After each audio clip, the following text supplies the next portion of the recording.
방금 소개받은 이형국 선교사입니다. 저를 보고 좀 놀랍지 않으세요? 예, 저는 큰아이가 이제 자녀가 셋인데 큰아이가 100일 만에 선교지에 들어갔고 둘은 선교지에서 태어났습니다. 딸 아들인데요.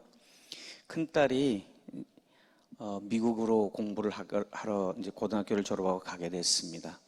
한국에 오지 못한 이유는 안식년 때 한국 학교를 다녔기 때문에 12년 특례를 받지 못해서 수능을 볼 수 없으니까 이제 미국으로 갔습니다. 그래서 미국에 갔는데 큰아이도 저를 닮아서 좀 작아요. 미국 친구들이 우리 큰아이를 이름이 은총인데 은총이를 보고 놀랍다. 어떻게 이렇게 작을 수가 있지? 그렇게 이제 얘기를 했어요.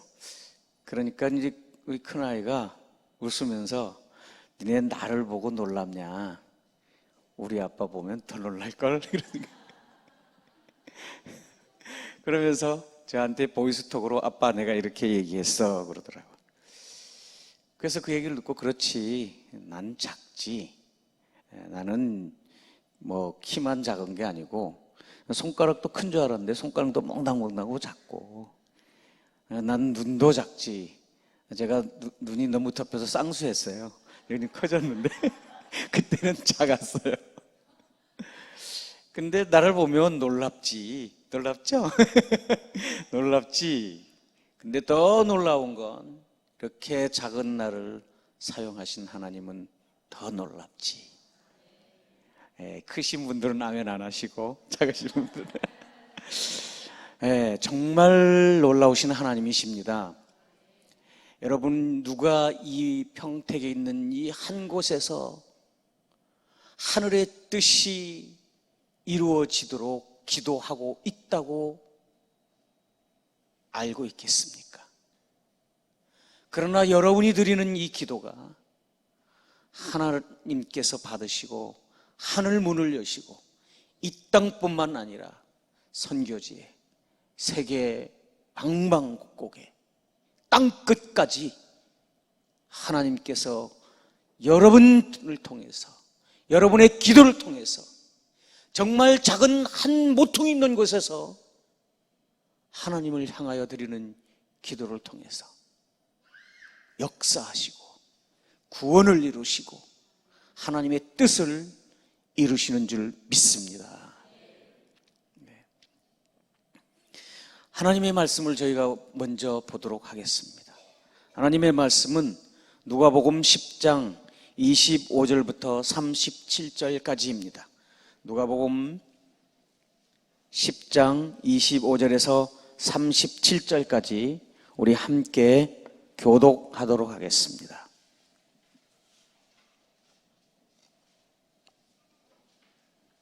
찾으셨으면 제가 한 절 읽고 여러분이 한 절 읽고 교독하겠습니다. 어떤 율법 교사가 일어나 예수를 시험하여 이르되 선생님, 내가 무엇을 하여야 영생을 얻으리이까?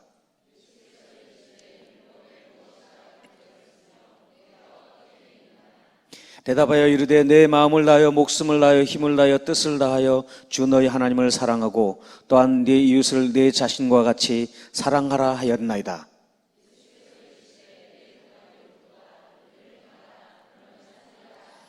그 사람이 자기를 옳게 보이려고 예수께 여짜오되 그러면 내 이웃이 누구이니까?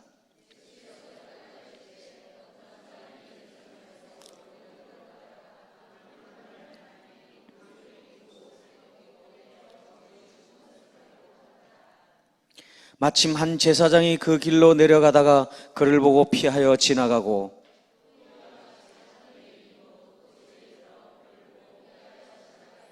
어떤 사마리아 사람은 여행하는 중 거기 이르러 그를 보고 불쌍히 여겨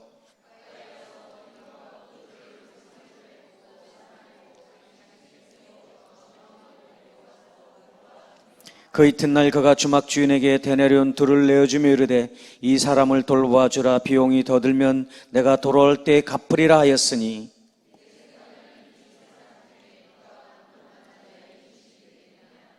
이르되 자비를 베푼 자니이다. 예수께서 이르시되 가서 너도 이와 같이 하라 하시니라. 아멘.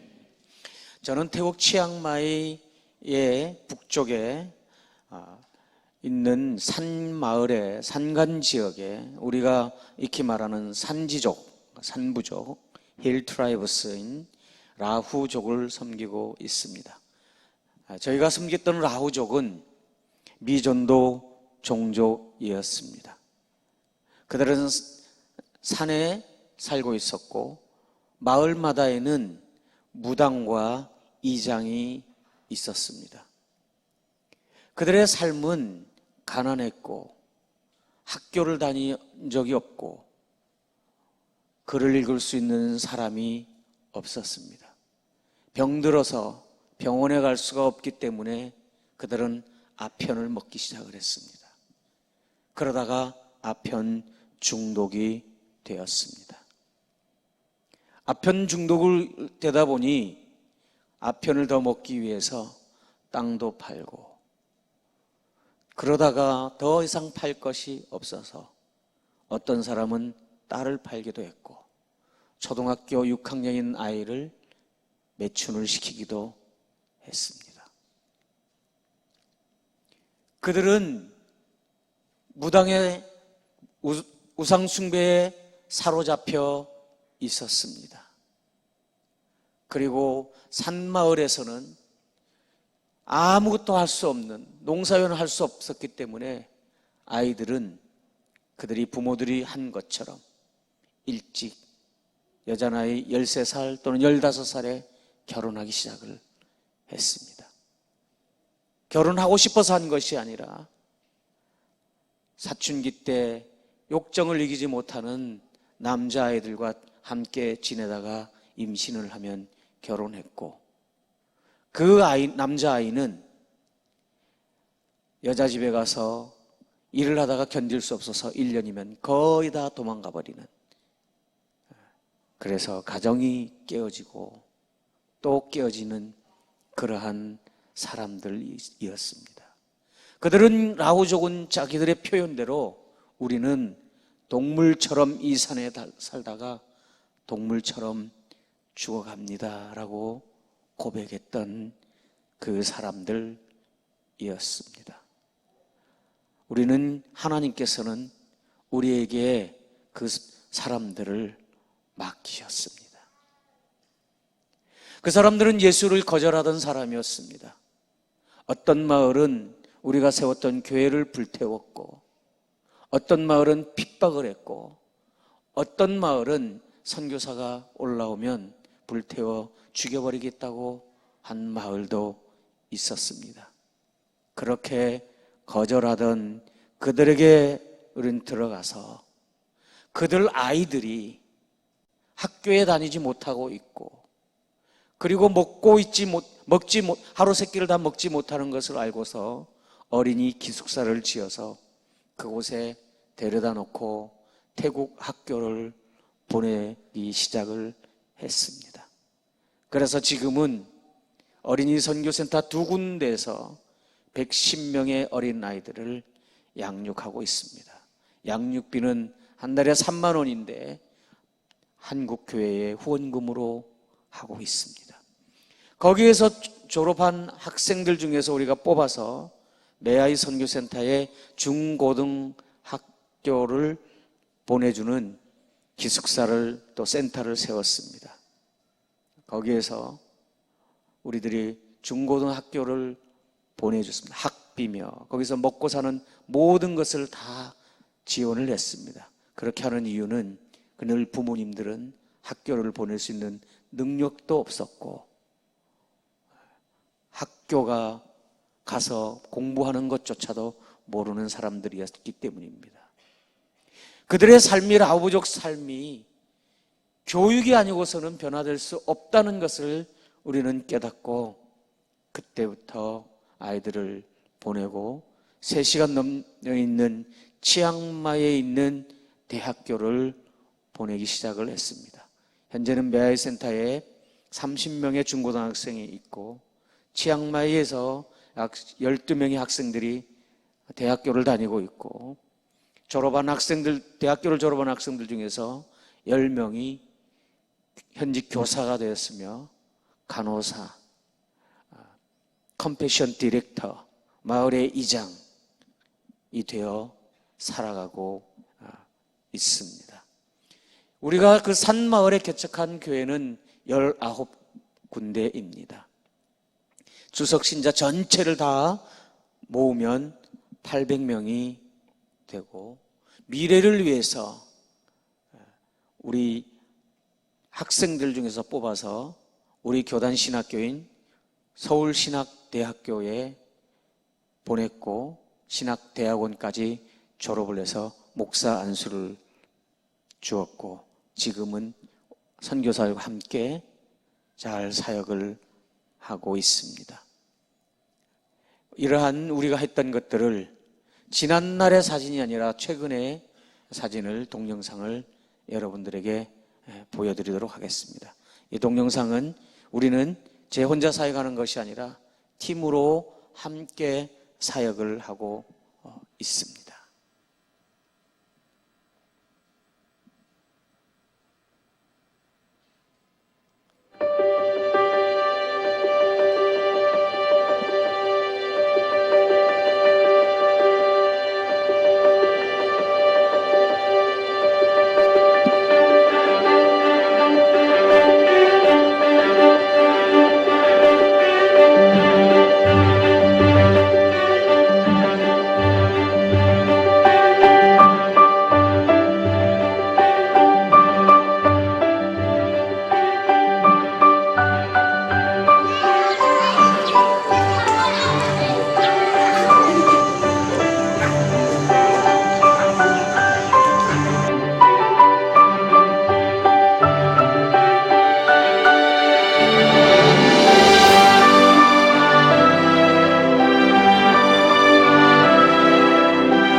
อยที่ชัดเจนแล้วก็อนาคตอยากจะเป็นล่ามอยากจะเป็นไกด์อยากจะเป็นพวกแบบผู้นำเที่ยวอย่างเงี้ยค่ะก็เลยมาเรียนภาษาอังกฤษ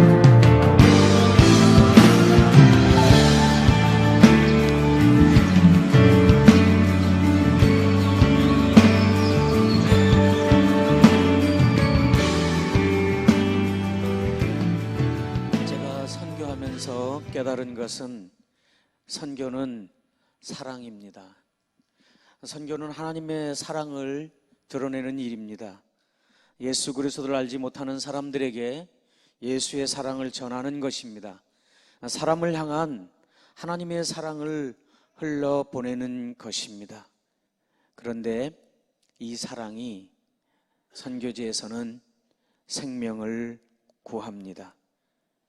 오늘 본문은 우리가 잘 알고 있는 선한 사마리아 사람의 비유입니다.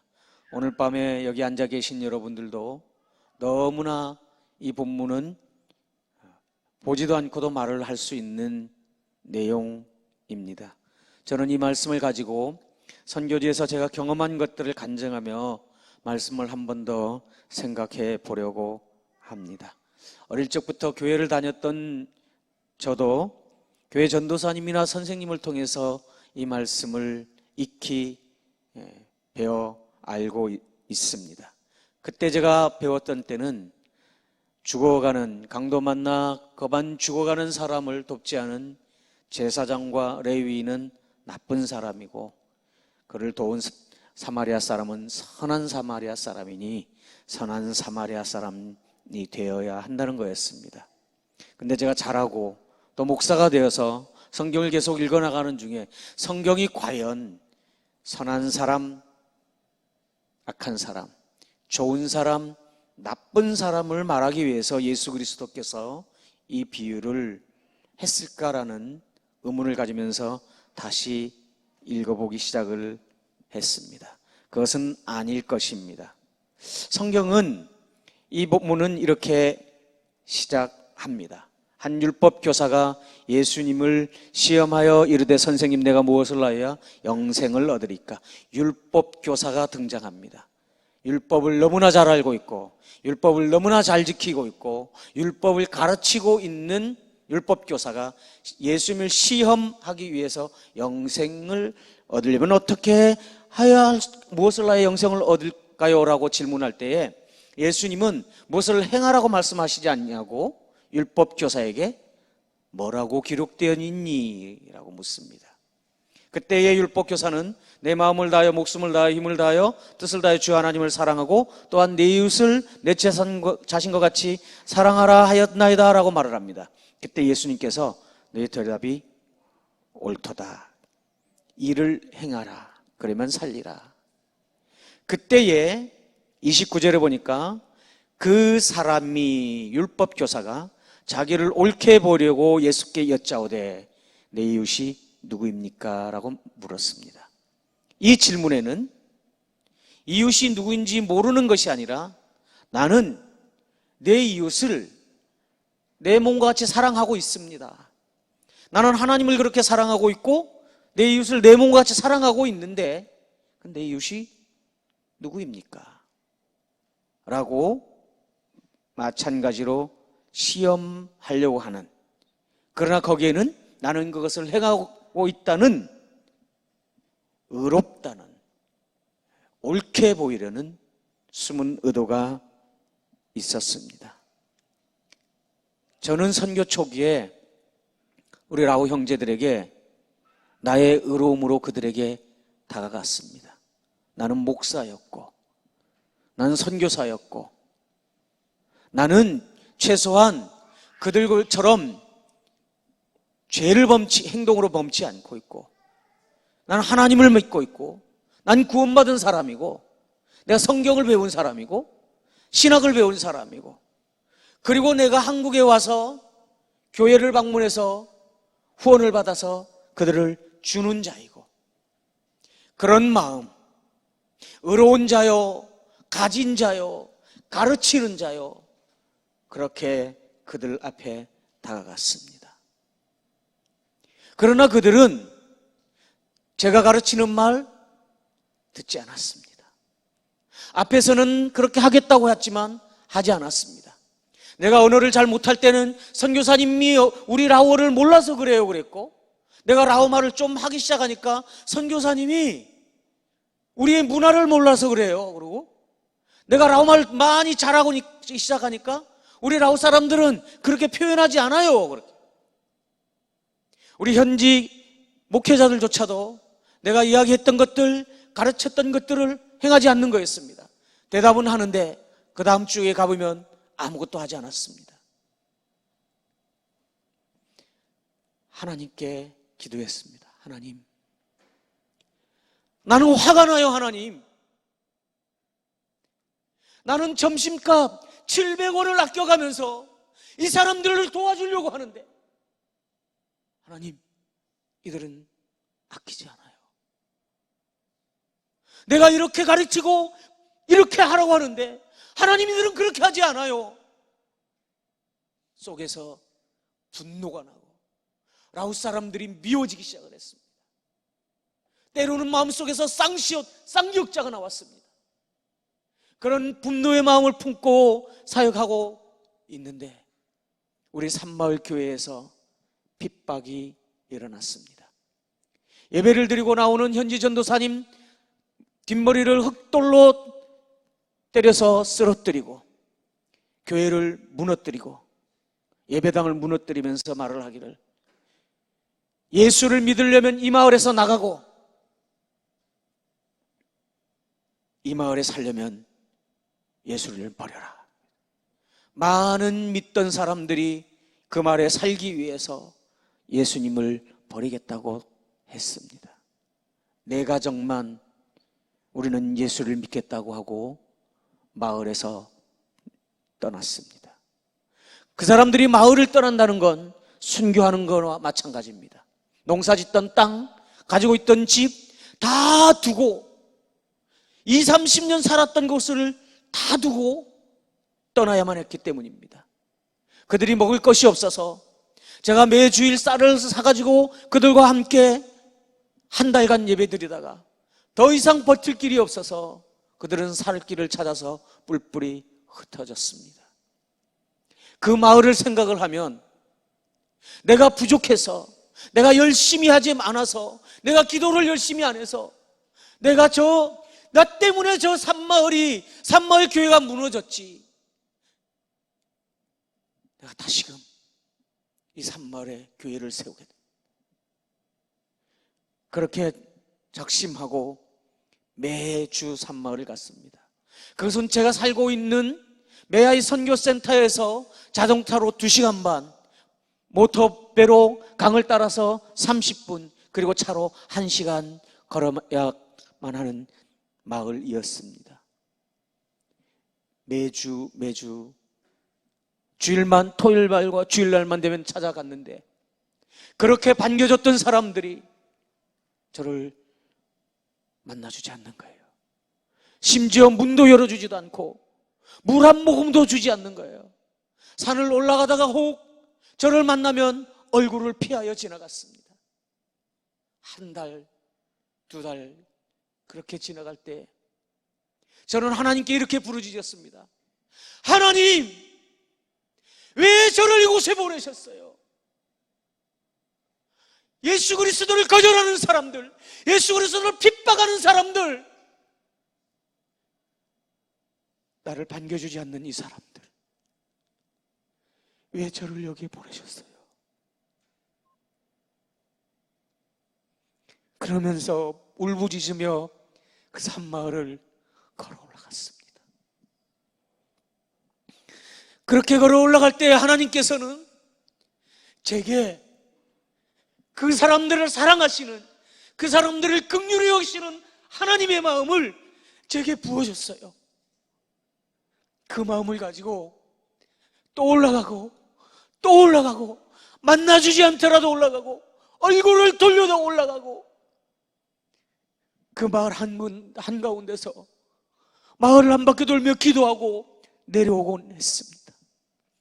3개월이 지나도 4개월이 지나도 아무런 변화가 없었는데 어느 날 그 마을에 들어가니까 핍박 주동자였던 사람이 열병에 걸렸다는 소식을 들었습니다. 그래서 그 집에 물어보지도 않고 그 집 문을 열고 들어가서 누워있는 그를 만져보니까 열이 펄펄 끓고 있었어요.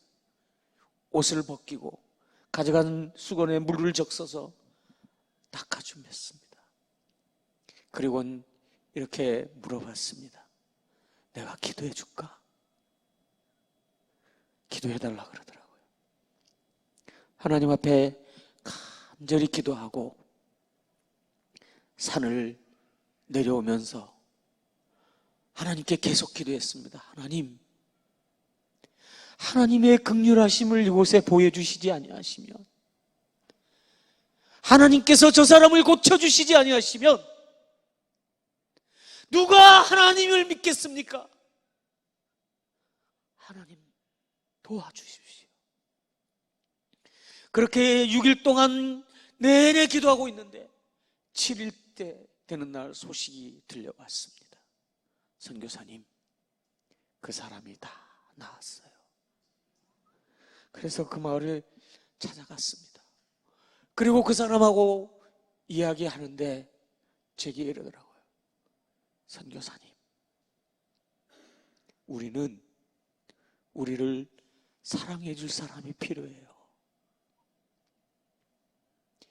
예수 믿는 사람이든지 안 믿는 사람들이든지 우리 마을 사람을 사랑하는 사람이 필요해요.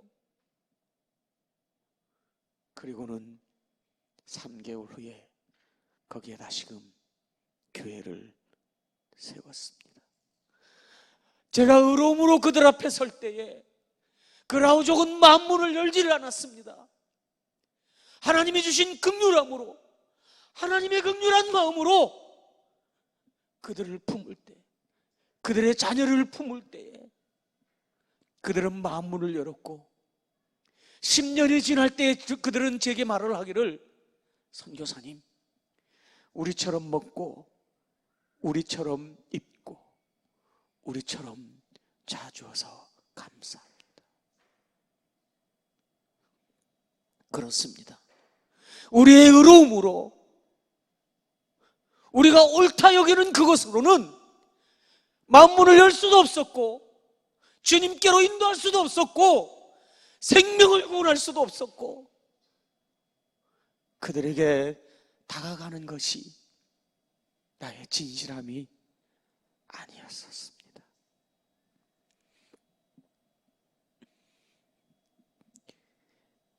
성경 본문으로 다시 돌아가겠습니다. 이렇게 자기의 의로움을 드러내려고 내 이웃이 누구입니까? 라고 질문하는 율법교사에게 예수님은 사마리아 사람의 비유를 말씀하셨습니다. 그때에 제사장과 레위인을 이야기를 했습니다.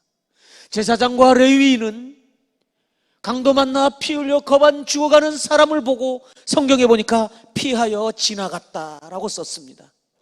우리는 생각하기를 이 사람 나쁜 사람이야, 그렇게 생각할 수는 있지만 아닙니다. 이 두 사람은 율법을 대표하는 사람입니다. 제사장과 레위인이 율법에 쓰여 있는 것은 무엇이었습니까? 그들은 정결해야만 했습니다. 그들은 거룩한 삶을 살아야만 했습니다. 그들은 자기들이 범죄하면 자기의 직무를 행할 수가 없었습니다. 그래서 시체도 피도 만질 수가 없었습니다. 그렇기 때문에 이 본문에서 우리는 이렇게 생각할 수 있습니다.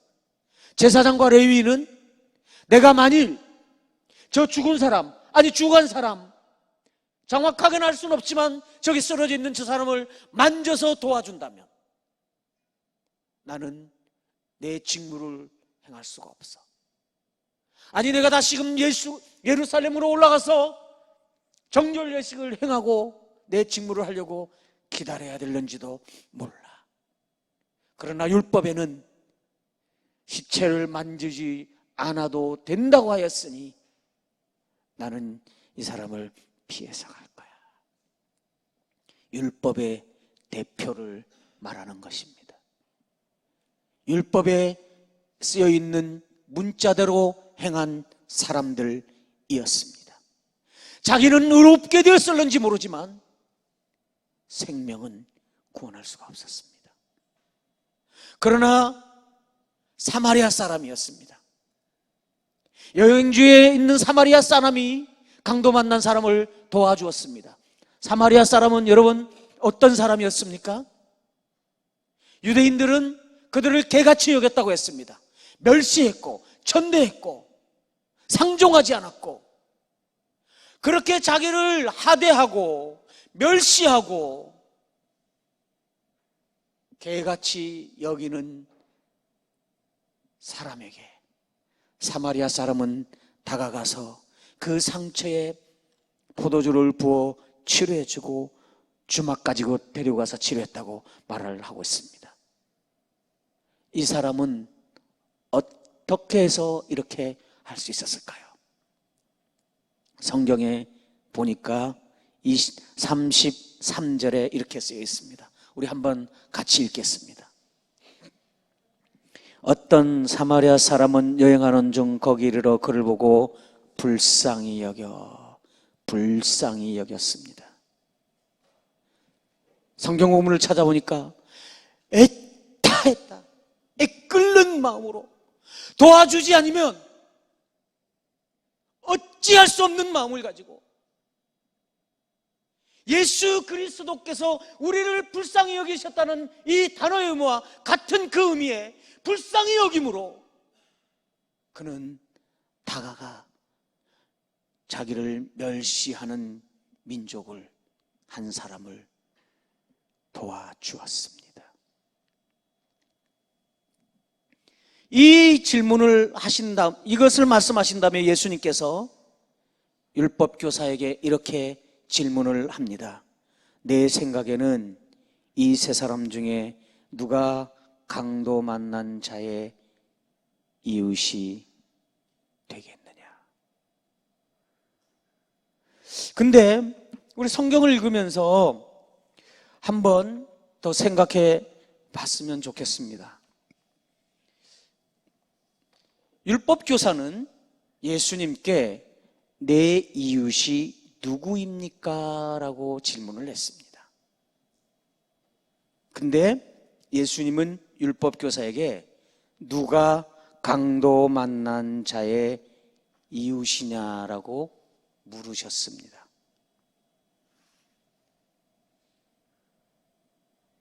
여러분 어떻게 생각하십니까? 이 질문의 의미는 율법교사는 누가 내 이웃이냐라는 자기를 중심으로 해서 이웃을 한정시켰습니다. 그러나 예수님의 질문은 내가 지금 사랑해야 될 이웃이 누구냐라는 것입니다. 내가 지금 도와야 될 이웃이 누구인가라고 질문하는 것입니다. 그들 스스로 마치 강도 만나서 거반 죽어가는 사람처럼 그들 스스로 무엇을 할 수 없는 사람, 고아와 과부와 상처받은 자와 가난한 자와 굶어가는 사람들, 그런 사람들을 보면 지금 즉시 사랑을 베풀어라. 그것이 이웃이다 라고 말씀하는 거였습니다. 저는 선교지의 라오족에게 예수 그리스도를 전하러 갔습니다. 근데 그들한테 예수 믿으세요, 그러면 구원 얻고 천국 갑니다라는 말을 할 수가 없었어요. 그들은 하루를 3끼도 못 먹는 사람들이었고요, 그런 병들어도 병원에 가지 못하는 사람들이었고요, 태국말을 할지 몰라서 태국 사람들 앞에 가면 움츠러드는 사람들이었고요, 보릿고개가 있어서 선교사님 우리 먹을 거 없으니 좀 도와주십시오라고 말을 하던 사람들이었습니다.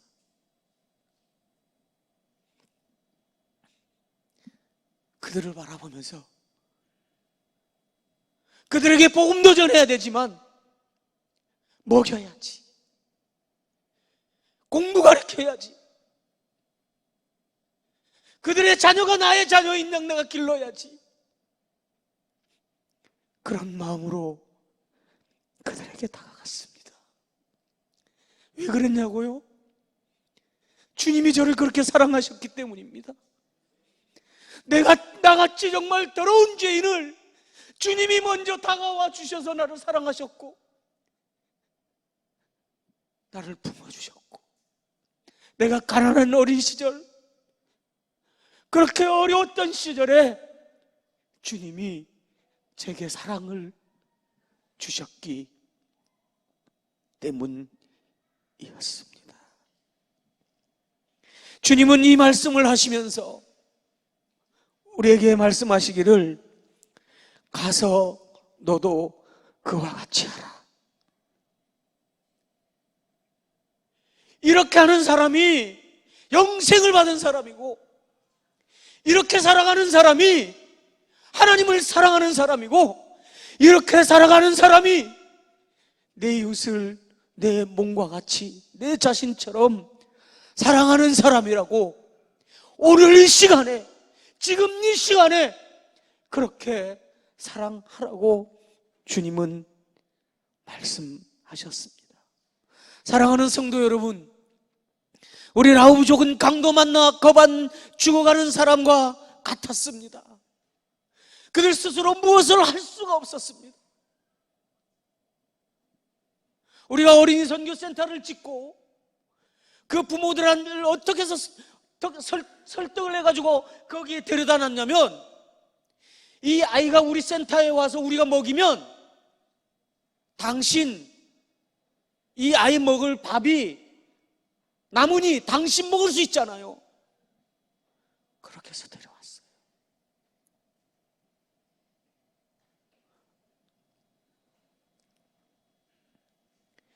우리 라오스 사람은 강도 만나 거반 죽어가는 사람과 같았습니다. 한국 성도들의 긍휼함이 없었다면, 한국 성도들의 헌금이 없었다면 그들은 예수를 만날 수도 없었고, 그들은 구원을 쓸 수도 없었고, 그들의 자녀들은 공부를 할 수도 없었습니다. 그들은 예수 그리스도로 말미암는 소망도 없었을 것이고, 그들은 진정한 사랑이 무엇인지도 몰랐을 것입니다. 아까 동영상에 나왔던 여학생 둘, 첫 번째, 두 번째 학생은 초등학교부터 고등학교까지, 대학 들어가기 전까지 제가 양육한 아이입니다. 저 아이들이 사는 산마을은 해발 1200m에 전기가 없는 마을입니다. 그 산마을을 메아이센터에서 3시간 차를 타고 모터배를 1시간 타고 3시간 그 산마을을 6개월 걸어 다니며 복음을 전했습니다. 그때에 그들 아버지는 밑에는 아무것도 입지 않는 아이들을, 빨가벗은 아이들을 제게 데려와서, 선교사님, 우리 아이 공부 좀 시켜주세요. 그 빨가벗었던 아이가 저 아이였습니다.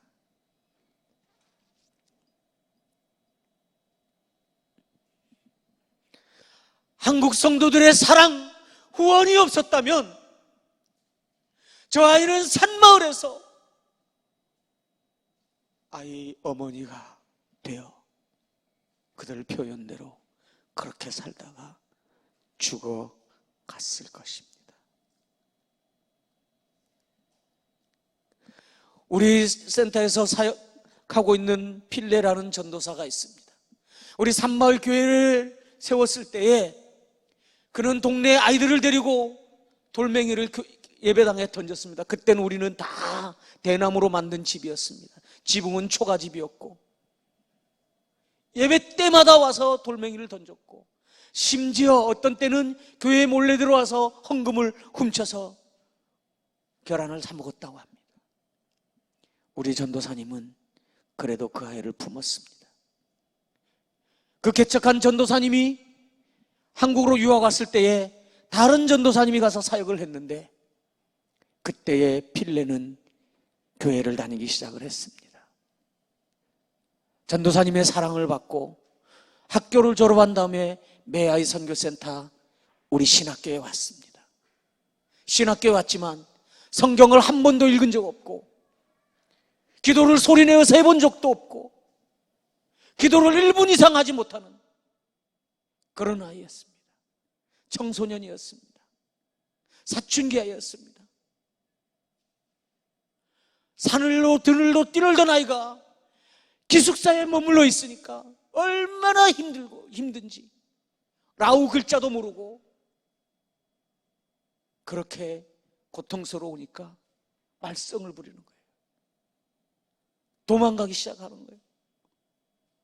찾아가서 데리고 오고 기도해주고 때로는 야단치고 집에 가서 부모님 만나서 데리고 오고, 그렇게 필레를 공부시키며 졸업을 시켰습니다. 졸업하게 돼서 산마을에 전도사로 부임해서 갔는데 그는 무엇을 할 수가 없었습니다. 22살의 젊은이였습니다. 무엇을 할까 찾아보다가 마을 사람들을 머리를 무료로 깎아주기 시작을 했습니다. 머리 깎아주면 좋잖아요. 머리 깎는 동안에 복음 전에도 도망을 못 가니까 머리 깎았어요. 그 마을 사람들이 마음문을 조금 열기 시작했어요. 자전거를 무료로 고쳐주기 시작했어요. 그러다가 오토바이 수리하는 걸 배워서 오토바이를 또 무료로 고쳐주기 시작을 했어요. 그렇게 마음문을 여는데 필레 전도사가 결혼을 했습니다. 그런데 그 마을에 정신지체자가 있었습니다. 여자였는데 필레 전도사 사택에 들어와서 옷을 훌러덩 벗으면서 같이 자자고 하는 거예요. 그것을 본 사모님이 데리고 와서, 젊은 사모님이었어요. 데리고 와서 거실에다 데리고 따뜻한 밥을 지어서 먹여서 보내는 것들을 동네 사람들이 다 보았고 마을에 있는 무당이 보았습니다. 그리고 무당이 와서 우리 전도사님에게 말을 하기를, 전도사님, 내 딸이 졸업하면요 매아이 신학교 보낼게요. 그는 이렇게 필레 전도사는 고백했습니다. 나는 할 수 있는 게 없었습니다. 나는 이 사람들에게 내가 받은 사랑을 그대로 돌려주었을 뿐입니다. 저는 왜 그에게 사랑을 베풀었을까요? 전 제가 받은 사랑, 주님이 주셨던 사랑, 목사님이 주셨던 사랑, 주일학교 시절에 선생님이 주셨던 그 사랑, 그 사랑이 하나님의 사랑이 되어서 그에게 전해줬을 따름입니다. 김옥봉 목사님 감사합니다. 전 성결교 목사예요. 선교지에 갈 때 우리 교단에 있는 목사님도 3사람밖에 모르는 사람이에요. 하나님만 붙들고 왔어요. 김옥봉 목사님은 교단이 다른데도 교단을 초월해서 15년 전에 만난 저를 지금까지 후원하며 도와주셨습니다. 이 사랑이 제게는 하나님의 변함없는 사랑이 되었습니다. 하나님의 변함없는 사랑으로 제게 다가오는 것입니다. 그 사랑 때문에, 이러한 분들의 사랑 때문에 저는 여전히 우리 라우족에게 다가가고 또 다가가고 찾아가고 또 찾아가고 그들을 품고 기도할 수가 있었습니다. 오래전에 제가 CBS 라디오 새롭게 하소서라는 프로그램에서 제게 그 프로그램을 하자 그러더라고요. 그러면서 하시는 말씀이, 선교사님 재미있어야 돼요. 그래야 들어요. 그래서 하지 말자 그랬습니다. 전 재미있는 게 없어요. 전 솔직히 선교지에서 재미있는 게 없었습니다. 왜 없었겠어요? 그러나 없어요. 전 고통스러웠어요. 고생이 아니라 전혀 산을 3시간, 기본 3시간. 제 다리가 또 짧잖아요. 5시간. 그렇게 걸어 다녔습니다. 교통편이 없어서 강을 헤엄쳐 갔기도 했고, 그 핍박했던 그 마을에는 환자가 생겨서 선교사님 와서 기도해 주세요 그러길래 약 들고 홀라닥 벗고 옷을 머리에 두고 강을 건너갔습니다. 우리 매화센터 학생들이 졸업을 하고 간 곳곳마다에 그들을 찾아갔습니다. 한 명 한 명에게. 그런 고생이 아니었습니다. 그것이 고통이 아니었습니다. 라우부족이 예수를 받아들이지 않음이, 그들의 가난함이 나의 곧, 그들의 무지함이, 그들의 질병이, 그들의 마약에 붙잡혀 있음이, 그들의 자녀들이 멸시당하고 태국어를 못해서 움츠러들고 두려워하는 그들을 보면서, 소망이 없는 그들을 보면서, 그것이 제게는 고통이었습니다. 저들의 고통이 나의 고통이 되었습니다. 주님께서는 제게 그 고통 속에 있는 그들에게 가서 사마리아 사람처럼 하라고, 라오스 사람의 이웃이 되어주라고, 그곳에 머물러 있으라고 하셨습니다. 저는요, 3년간 하나님 나 이곳 좀 떠나게 해주세요 기도했던 사람입니다. 다시 돌아올 때 오니까 하나님 3년만 내 여기서 좀 꺼내주세요. 하나님 난 외롭습니다. 난 지칩니다. 난 이 짐이 너무 무겁습니다. 이게는 너무나 고통스럽습니다. 그렇게 기도하는데 주님은 제게 머물러 있어라.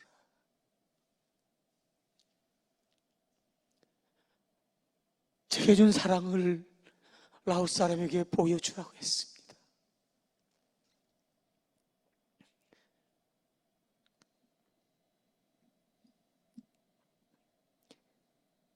이제 9월 12일이면 가는데 주님이 제게 가라. 가서 너도 그와 같이 하라. 여전히 주님은 제게 주신 사랑을 그들에게 흘려보내라고, 긍휼함으로 다가가라고 말씀하셨습니다. 선교사가 올라오면 불태워버리겠다고 한 그 산마을을 의료 선교팀과 올라갈 때에 하나님은 역사하셔서 무당의 손자가 발바닥에 못을 찔린 것을 보고 열이 나고 있는데 그것을 치료해주고 무당의 마음문을 열게 했습니다. 주님은 오늘 우리에게 가서 너도 그와 같이 하라. 내 이웃의 한계를, 내 가족, 내 주변에 있는 사람이 아니라 너의 사랑이 필요한, 나의 사랑이 필요한, 나의 도움이 필요한 가난한 자, 그들 스스로 무엇을 할 수 없는 그들을 위하여 행하라고 주님은 말씀하고 있습니다. 여러분의 사랑은, 여러분의 사랑의 기도는 선교지에서 하나님의 사랑이 되어 하늘문을 열고 있습니다. 여러분의 사랑의 기도는 선교지에서 생명을 얻게 하는 기도가 됩니다. 여러분의 후원은 선교지에서 소망이 됩니다. 여러분의 사랑은 선교지에서 어린아이들과 청소년들의 미래가 되고 또 다른 이들에게 사랑을 베푸는 인생이 되어가고 있습니다. 선교지로 보내주시는 사랑의 헌금은 여러분의 땀이요 눈물임을 저는 압니다. 그러나 여러분의 땀과 눈물은, 여러분의 인생은 선교지에서 또 다른 땀과 눈물 그리고 인생을 만들어내고 있습니다. 여러분의 또 다른 인생을 선교지의 젊은이들을 바라보면서, 후원으로 되어 자라나는 아이들을 보면서 저는 그들의 미래를 보며 감격하고 또 감격하고 감사하고 눈물만 흘릴 뿐입니다. 여러분 감사합니다. 목사님 다시 한번 감사드립니다. 기도하겠습니다.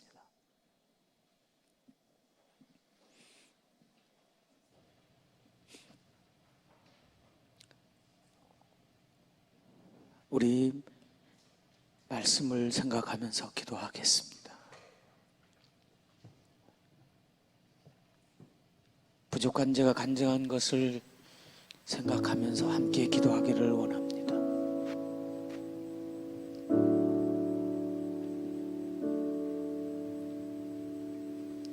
살아계신 하나님, 우리의 못난 모습을 그대로 받아주신 하나님,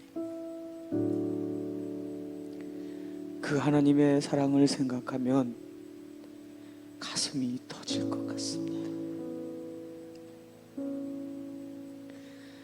그 하나님의 사랑을 받지 못한 사람들을 보면 가슴이 아픕니다, 주님.